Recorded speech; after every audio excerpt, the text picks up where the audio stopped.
சொந்தமே நீதானம்மா, அதை நீ என்னிடம் தந்தால் என்ன?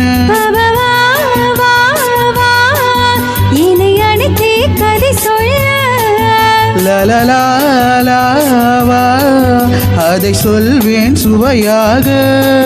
வெகு நாளாக ஆசை பூமாலை போலாட வந்தாய், நீ சொல்லும் பாடம் சொர்க்கம்.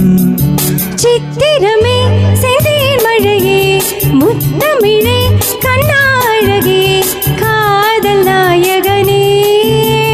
காதல் தேவதை பார்வை கண்டதும் நான் என்னை மறந்தே